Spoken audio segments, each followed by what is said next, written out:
요한복음 4장 31절부터 37절까지 제가 한 절 여러분이 한 절 번갈아 가면서 한번 읽어보겠습니다. 그 사이에 제자들이 청하여 이르되 랍비여 잡수소서.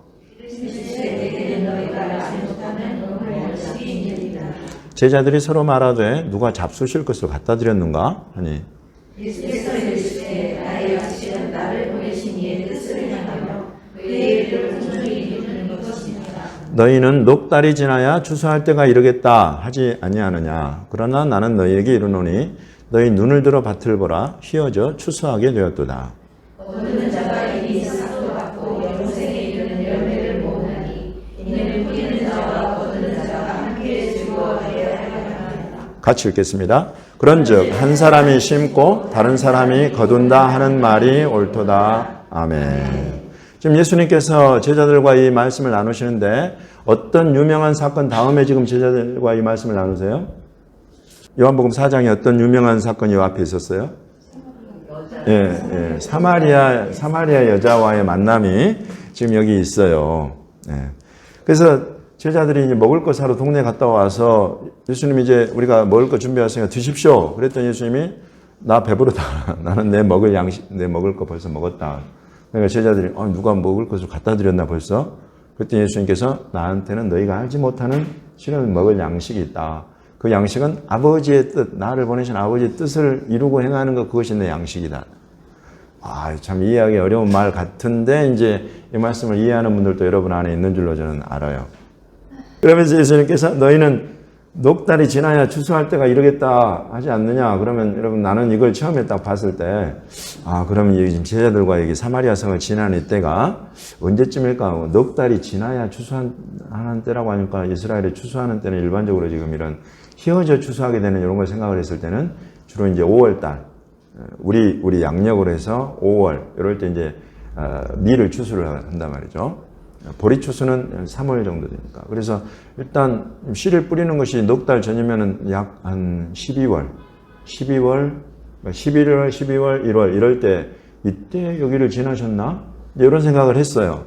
근데 보니까 이것은 여기 지금 너희는 넉 달이 지나야 추수할 때가 이르겠다 하지 아니하느냐. 요거는 어떤 팩트로 이렇게 지금 넉 달이 지나야 추수 때다 이런 말씀하신 게 아니라 지금 말하자면 일종의 이 지방 여기에 요 사람들 사이에 돌고 있는 속담 같은 거예요. 속담.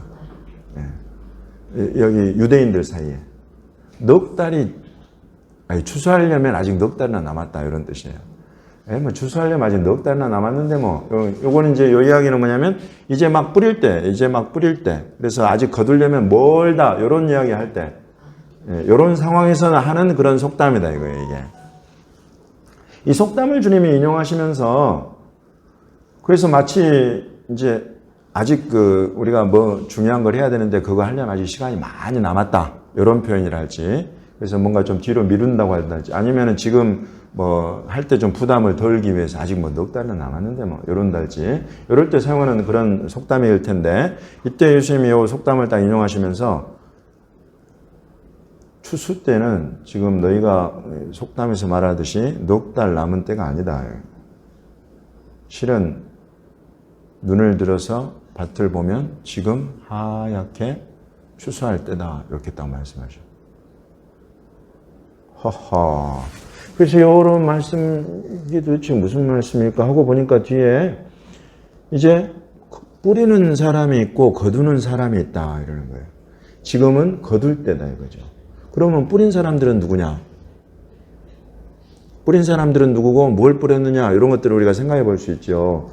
근데 지금 제가 조금 전에도 여러분에게 질문했듯이 요 앞에 만난 여자가 사마리아 여자. 이 사마리아 여자를 만나서 요 일을 딱 이루신 것이 지금 아버지께서 나를 이 땅에 보내신 뜻 가운데 하나를 성취한 거예요. 그것도 너무나 중요한 뜻이어서 예수님은 이것 딱 하고는 배가 불러버려요. 그 정도로 중요한 일을 한 거예요. 근데 그러면서 주님이 이걸 지금 자기가 한 일에 대해서 설명을 해주시는데 그것이 뭐냐면 실은 내가 이것을 이 여인을 거두기 전에 지금 추수하면서 거두기 전에 벌써 씨앗을 뿌린 사람들이 있다. 그 사람들의 수고와 눈물이 있었고 그것이 때가 되어서 나는 지금 그것을 거두고 있다 이것입니다. 바로 이 사마리아 여자가 보여주고 있는 것이 북이스라엘 전체야. 북이스라엘 전체에 하나님의 씨앗을 열심히 뿌려온 사람들이 있고 그들의 그 수고는, 그 노력은 너무나 사실 힘겨운 거예요. 이게 농부들은 알아요. 씨를 뿌리고 물을 대고 그것이 자라게 하고 뭡니까? 피라고 우리가 부르는 거, 가라지, 이것들을 그냥 계속 신경 써서 건져내야 되고, 오리를 풀든지 우렁을 풀든지 해가지고 어떻게든 이걸 관리를 해서 자라서 알곡이 되도록 해야 돼. 그 수고. 근데 그것은 이제 다 익을 때는 그냥 낫만 갖다 딱 대면 되는 거예요. 그래서 그 사람들의 수고가 사실은 바탕에 되어 있는데 그것이 북이스라엘 전체에 하나님이 그와 같은 수고를 하게 했다는 거예요. 그러면서 지금 예수님께서 말씀하고 계시는 것은 호세아를 비롯한 북이스라엘의 선지자들이에요. 하나님께서 그들을 보내서 북이스라엘이 열심히 하나님의 말씀을 전했고 그 전한 말씀에 씨앗이 자라가지고 지금 오늘날 내가 이 사마리아 여자를 추수하게 됐다. 이 여자는 남편 5이 있었고 지금 있는 남편도 남편이 아니야. 그건 분명히 여러분 수많은 해석이 있습니다만 이것은 분명히 행실이 단정하지 않은 여자인 거예요. 이거는 확실해요.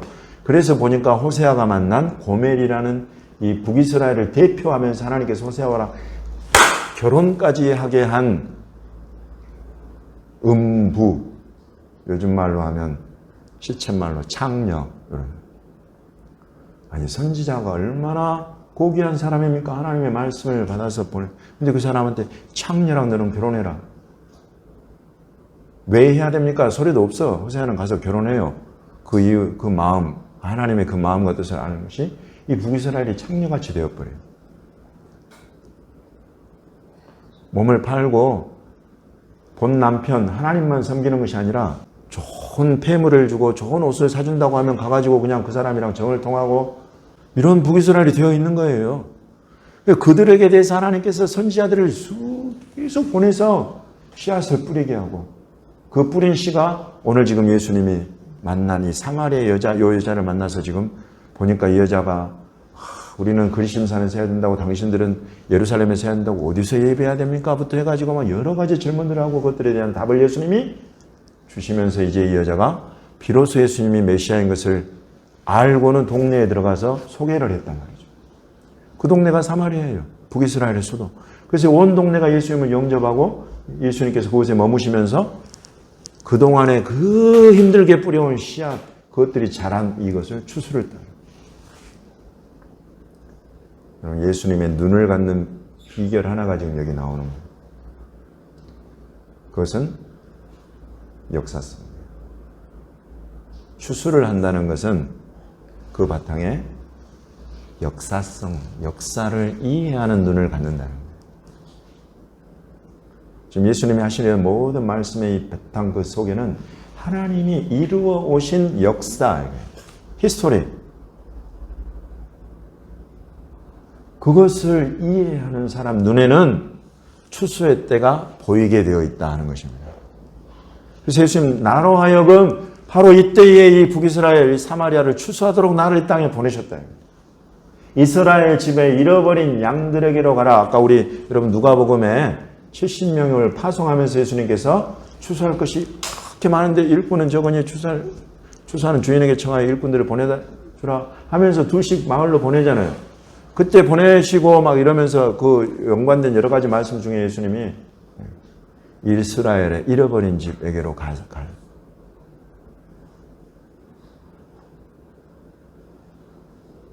주님이 이 땅에 오신 것은 2000년 전에 이스라엘로 와서 이스라엘에서 이스라엘 곧 남유다와 북이스라엘 이들이야말로 하나님께서 오랫동안 씨앗을 뿌려서 이제 비로소 예수 그리스도로 말미암아 추수하게 하시는 바로 그 때다. 이것을 지금 예수님이 제자들에게 가르치고 계시는 거죠.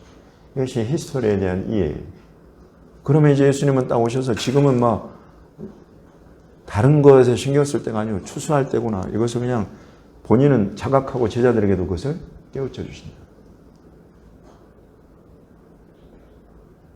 그러면 이제 오늘날은 어떤 때입니까? 여러분 오늘날은 추수의 때입니까?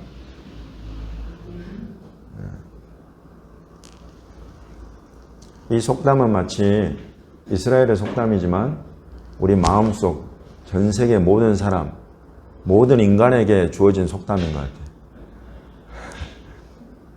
우리는 추수의 때가 멀다라고 생각하는 그런 경향이 있어요. 저 사람 추수되려면 아직 멀었다 이렇게 생각하는 경향이 있어요. 지금 당장 추수해야 되겠다라는 생각을 가진 사람들이 별로 없어요. 저를 포함해서. 주님이 그런 저와 여러분을 향해서 지금 챌린지하고 계신다면 이 속담 이걸 인용하면서 보십시오. 이때 당시 유대인들은 사마리아인하고 상종을 안 해요. 대화 자체를 안 해요. 이놈들은 사람 되려면 아직 멀었어요. 이놈들은 진짜 하나님의 백성답게 살려면 아예 그냥 모른 척하고 살아가는 게 맞아 라고 생각하는 그런 때예요. 근데 예수님은 지금 딱 오셔가지고 지금이 바로 추수의 때다 그래 버리죠. 우리 생각과 너무 다른 거예요. 그대로 오늘 이 시대에 적용을 우리가 해야 됩니다. 그것은 이제 다름 아닌 우리가 다른 많은 것들을 생각해 볼 수 있어요. 다른 많은 것들을 생각해 볼 수 있지만 다름 아닌 바로 이 이스라엘의 추수 이것을 우리가 예수님의 이 말씀 속에서 볼 수 있어야 돼요. 지금 이스라엘이 2000년 만에 다시 1948년도에 나라로 섰어요. 그 나라의 수도 예루살렘은 1967년에 이스라엘의 수도로 회복이 되었어요. 그 땅의 백성들은 19세기 말부터 해가지고 20세기에 들어서 21세기에 이르러까지 계속 전 세계에서 그 땅으로 알리아로 모여들고 있어요. 지금 도대체 교회가 이 이스라엘 유대인들을 추수할 때가 아니라고 생각해야 되는 이유가 뭐가 있어요? 여러분 지금 제가 말씀드린 이것이 히스토리에 바탕한 추수의 때를 인식한다 요거예요. 유대인들을 지금 오늘날 이스라엘을 그냥 그대로 우리의 민눈으로 본다. 민낯으로 보듯이 민눈으로 본다고 한다면 여러분 제가 기도 모임 때 말씀드리다시피 동성애자들의 나라가 마치 되어버린 것 같아요. 보건복지부 장관이 동성애자잖아요. 이스라엘에. 그래가지고 예루살렘에 동성애자 퍼레이드 한 1만 명 돌아다녔죠. 이번에 또 그로부터 한 1, 2주 후인가 텔라비브의 동성애자 퍼레이드에 막 지금 통계로 17만 명이 돌아다녔다 그래요. 이스라엘이 그리고는 이제 법으로 법제화를 시키는데 동성으로 결혼한 부부가 아이를 입양을 할 수가 있어요. 입양을 해가지고 대리모를 세워요. 남자와 남자가 결혼했는데 아이를 입양해서 대리모를 세워서 이 대리모가 이 법적으로 이 아이는 입양한 이 아이는 이 동성결혼 부부의 아이야. 근데 대리모를 세워서 대리모가 이 아이를 양육하게 만드는 이런 법을 만들었어요. 그리고는 이제 한 병원에서 아예 자기 성 정체성을 자기가 결정할 수 있는 수술을 합법적으로 할 수 있도록 하는 그런 병원을 최근에 허락한다라는 뉴스가 며칠 전에 나왔어요. 쉐바라는 병원에서 나는 분명히 생물학적으로는 남자지만 나는 여성입니다. 그런 사람은 성전환 수술을 그 병원에서 해줄 수 합법적으로. 그리고 제가 이스라엘에 들어가서 한 텀을 사역을 했습니다마는 얼마나 예수 믿는 사람들, 여러분이 부처, 그러니까 불교, 뉴에이지, 그때 당시로만 해도 막 신비종교라고 했던 뉴에이지 운동, 또 바하이교, 온갖, 그야말로, 그걸 뭐라 그래요? 플루럴리즘. 구원에 이르는 모든 길을 다 인정해버린 사람들이에요. 단 하나. 예수 믿는 유대인들, 예수 믿는 크리스천들, 이거는 어떻게든지 못하게 하려고 하는 거예요. 이런 게 아주 조직적으로 이스라엘에 있어요. 그런 것들을 봤을 때, 추수할 때 멀었다. 아직도 얘들 추수하려면, 멀고 우리로서는 도저히 이건 해볼 일이 아니다. 라고 생각할 수 있는 그런 상황이다 말이죠. 지금 딱 이때 제자들이 사마리아 사람들을 생각하고 보는 딱 그런 눈으로 볼 수밖에 없어요. 아파르트헤이트라는 말 들어보셨죠? 인종차별. 이스라엘에 들어가면 대부분은 그렇지 않습니다만은 굉장히 종교적으로 들어갈수록 차별이 심해요. 그리고 그 차별이 구체화되어서 나타나 버려요. 유대인이라고 해도 시민권도 안 줘버려. 유대인이라고 해도 시민권을 갖고 있는 유대인도 예수를 믿는 유대인 어떻게든지 프레임을 씌워가지고 쫓아내려고 해. 크리스천 학생들 들어와가지고 막 10년 넘어가고 20년 넘어가고 그러면 다 조사해가지고 혹시라도 여기서 선교활동하고 있을까봐 다 조사해서 더 이상 문지지 못하게 만들어요. 이런 나라예요. 이런 땅이에요. 그 마치 당시 유대인들이 사마리아 사람 보듯이 우리도 유대인들을 볼 때 알아가면 알아갈수록 아이고 아직도 멀었네. 이렇게 생각할 수 있는 그런 때다 말이죠. 여러분 이것은 그나마 사랑해가지고 그 땅에 가고 유대인들을 만난 사람들 생각이에요. 교회의 대부분은 아예 이런 관심조차 없어. 이런 지식, 정보 아예 없어. 무관심 그 자체예요. 이스라엘, 유대인, 아예 그러거나 말거나. 교회가 일단 미전도 종족 선교를 열심히 하는 것은 박수 칠 일입니다. 정말로 우리 주님의 뜻을 이루는 것. 그와 더불어서 주님이 분명히 성경으로 말씀하신 것이 있는데 그것이 이스라엘의 구원이에요. 그 두 가지가 우리 주님이 다시 오시는 전제 조건이라고 정확하게 성경을 가르치고 있어요. 그러나 교회는 무관심한 거예요. 무지한 거예요. 아예 상종을 안 하는 것과 같은 거예요. 주님은 오셔서 얘들아 추수의 때가 멀게 아직 멀었다고 느껴지느냐? 아니다. 지금이다. 지금이 추수 때인 걸 어떻게 하느냐? 아까 제가 말씀드린 그 역사 그것만 딱 봐도 알 수 있어요. 주님이 1900년을 참아오신 거예요. 전 세계 곳곳에 흩어뜨려놓고 우리는 어디서 어떻게 사는지조차 모를. 그런데 주님이 하나씩 하나씩 다 찾아내고 계세요. 제가 지난 30년 동안 확인한 것이 그런 거예요.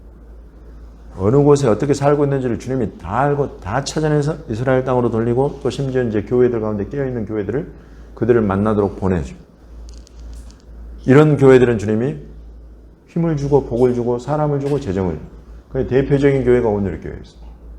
하영조 목사님 때 로마서 9장에서 11장을 하영조 목사님이 강해 설교할 때 그때 온 교회에 이스라엘을 향한 우리 주님의 마음이 부어졌어요. 드러났어요. 한의 성경연구소가 그때 만들어졌어요. 그리고는 유대인들 대상으로 하는 사역이 확장된 거예요.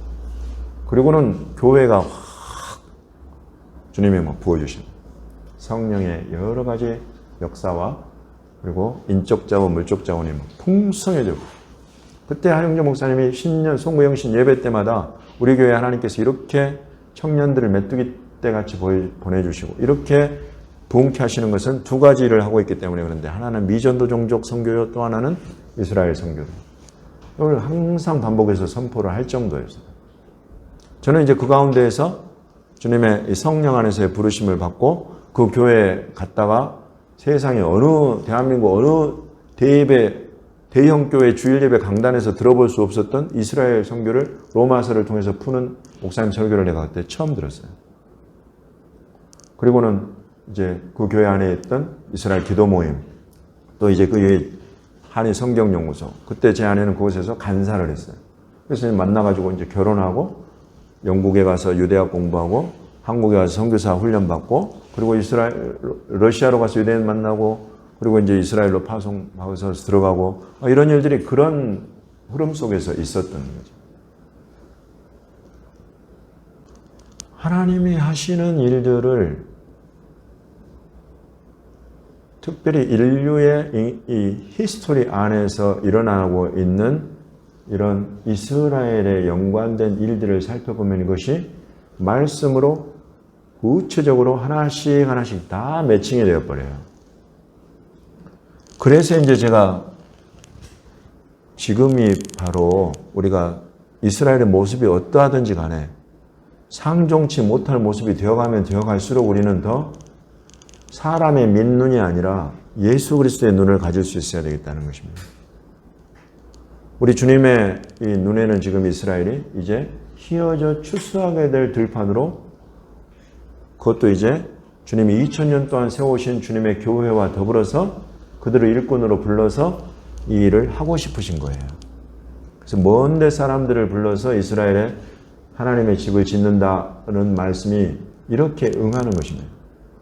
이방에 주님의 수많은 교회들이 이스라엘에 들어가서 주 예수 그리스도의 복음을 증거하고 선포하고 예수 그리스도의 이름을 그 영광을 권세를 나타내고 성령의 나타남과 능력으로 오늘 누가복음 10장에 있듯이 주님이 말씀하시죠. 가서 병자를 고쳐라. 고칠 능력도 안 주시면서 고치라고 하시겠어요? 이게 주님이 권세와 능력을 주시면서 가서 전하고 일해라. 이런. 지금 그런 일들이 여러분 추수의 일들입니다. 그래서 이스라엘에는 특별히 더 그런 능력으로 무장할 필요가 있어요. 이 사람들은 지혜보다 능력을 훨씬 더 신봉하는 사람들이에요. 하나님의 사람이구나 하는 것의 증거는 지혜보다도 능력인 거예요. 성령의 나타남과 능력으로 복음 전할 수 있도록 우리 교회들이 중무장해야 되는 거예요. 중무장. 그렇게 하고 우리가 이스라엘에 들어갈 수 있어야 되겠다.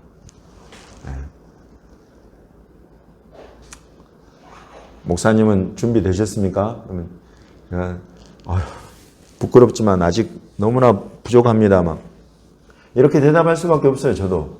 그러나 여러분 제 모습도 중요한 게 아니에요. 중요한 것은 우리 주님의 뜻인 것입니다. 우리 주님의 뜻이요 주님의 말씀이 그러하면 그냥 그렇게 가는 거예요. 그러면 이제 주님이 부어주시는 거거든. 믿는 자들에게는 부어주시는 거예요. 그 내용들이 이번 주 파라시아 전체를 관통하고 있어요. 정탐꾼들. 12명의 정탐꾼, 또 여호수아가 보낸 2명의 정탐꾼, 이 믿는 자들의 눈에 보여주시고, 믿는 자들에게 부어주시고, 예수님이 보내신 70명, 그리고 저기 사도행전 13장에 안디옥 교회에서 파송한 2사람. 전부 다 그래요. 그래서 저는 오늘 주님이 참 어려웠어요. 이 말씀을 준비해서 여러분과 함께 나누는 게 제가 어려워. 제가 아무리 봐도 준비가 너무나 안 된 것 같거든, 보면. 물론 사실 어떻게 보면 저만큼 잘 준비된 사람이 없어요. 그러나 지금 이런 사역은 이 육신의 준비가 아니라 이게 성령의 준비가. 그러니까 저를 더 한 단계 더 주님 앞에 더 내어드리고 주님이 한 그릇 더 부어주셔야 사실은 가능한 거예요. 그래서 이걸로 가기로 결단해야 되는 그런 설교인 거예요. 오늘 말씀이, 오늘 주제가. 하고 싶지 않은데 주님이 이걸 열어주시니 어떡하겠어. 때가 된 거예요. 주님이 저한테만 이런 부담을 주시겠어요? 이런 이야기 하면 여러분도 부담스럽지. 그러나 여러분, 주님의 일이 어느 것 하나 부담스럽지 않은 게 없어요. 그래서 부담을 갖고 부담스러운 만큼 여러분 함께 기도하십시다. 그래서 주님 정말 추수할 일꾼, 아까 우리 이루다 원사님 나는 일꾼이 되고 싶습니다. 아주 그냥 특별히 은혜 주신 분 같아. 아주 그런 고백하는 사람이 쉽지 않잖아요. 근데 나는 우리가 다 정말 주님 나를 일꾼 기름 부어 주십시오. 어떻게든지 주님 제가 제 시간과 물질 쪼개가지고 이스라엘 들어가겠습니다. 유대인들을 만나보겠습니다. 상종할 가치도 없다고 느껴지기도 하고 상종할 그런 필요를 못 느끼고 살기도 하고 그러는데 주님은 가서 추수하라. 지금은 추수의 때다. 이렇게 성경을 통해서 우리에게 역사를 통해서 우리에게 열어주신다. 그래서 여러분 이런 것들을 바탕으로 해서 우리가 이제 들어가는 사람들에게 주님이 또 그 다음을 열어주시고 그 다음에 필요한 것들을 부어주시고 그렇게 하시는 주님이신 줄로 믿습니다. 그래서 이런 것들을 우리가 받고 품고 이 시대적인 이런 부담감, 거룩한 부담감이죠. 이런 것들을 놓고 주님 앞에 기도하고 간구할 때에 주님이 저와 여러분 한 사람 한 사람에게 더 많이, 더 충분히, 더 온전하게 부어주셔서 우리로 이 마지막 때에 주님이 맡기시는 이 이스라엘 추수의 일꾼, 그리고 이스라엘이 얼마나 지금 휘어져 추수하게 된 것인가를 보는 그런 주님의 눈, 이런 것들을 더 온전하게 완전하게 만들어 주실 줄로 믿습니다.